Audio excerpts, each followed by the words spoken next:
Sinem'in mutfağına hoş geldiniz. Bugün sizlerle kalbura bastı tarifimi paylaşmak istiyorum. Türk mutfağımızın geleneksel tatlılarından nefis bir lezzet oluyor. İçi bol cevizli, nefis bir şerbetli tatlı. Denemediyseniz mutlaka deneyin. Öncelikle şerbetimi hazırlıyorum. Şerbetimiz için 3 su bardağı toz şeker, 3,5 su bardağı su koyuyorum. 1 dilim limon attım. Kaynamaya başladıktan sonra 20 dakika kaynatıp ocağımın altını kapatıp soğumaya bırakıyorum. Hamurumuz için 125 gram tereyağı, 2 tane yumurta, 1 çay bardağı sıvı yağ, 1 çay bardağı yoğurt ekledim ve iyice karıştırıyorum. 2 su bardağı un, 1 çay kaşığı kabartma tozu, yarım çay kaşığı tuz, 1 paket vanilya, 1 çay kaşığı da karbonat, biraz limonla aktif hale getirip hamurumun içine ekliyorum.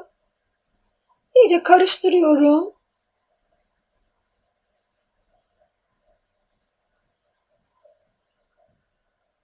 Tekrar unumu ekliyorum. Toplamda 4 su bardağı un kullandım. Unumu azar azar ilave ederek hamurumu yoğuruyorum. Sizler de ununuzu azar azar ilave edin. Hemen birden ununu boşaltmayın. Bakın hamurumuzun kıvamı bu şekilde olacak. Ben şeklimi rendede veriyorum. Eğer isterseniz bir süzgeç de kullanabilirsiniz. Cevizden büyük biraz parçalar aldım. Bakın elimde yuvarladım ve rendemde böyle elimle bastırarak açıyorum. Şeklimi veriyorum.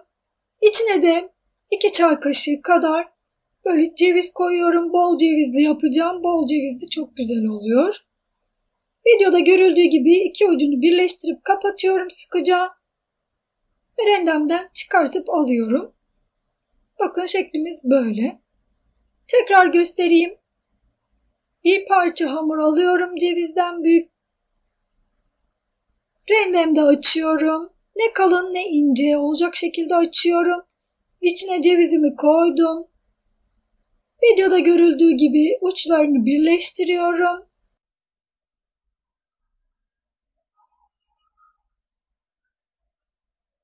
Rendemden çıkardım. Şeklimiz böyle. Bakın bir parça daha hamur aldım. Cevizden biraz büyük bir parça. Bakın kalınlığı bu şekilde. Çok ince açmıyorum. Çok kalın da açmıyorum. Ortasına cevizimi koydum. Birleştirdim, kapattım. Çok fazla da bastırmayın. Rendeden çıkarmakta zorlanırsınız. Bakın tepsime dizdim. Tepsimi yağlamadım. Yağlı kağıt kullanmıyorum. 180 derecelik fırında önceden ısıtılmış. 180 derecelik fırında pişmeye gönderdim. Bakın üzerleri kızardı böyle. Fırınımdan çıkardım.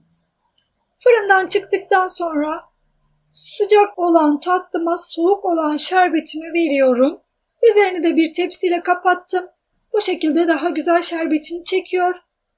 3 saatin sonunda servis edebilirsiniz. Tamamen şerbetini çekti. Ben de servis tabağıma dizdim. Sizlere de içini, kıvamını göstermek istiyorum. Bakın böyle nefis bir tatlı oldu. İçi bol cevizli, şerbetli, harika bir tatlı oluyor. Deneyecek olanlara şimdiden afiyet olsun.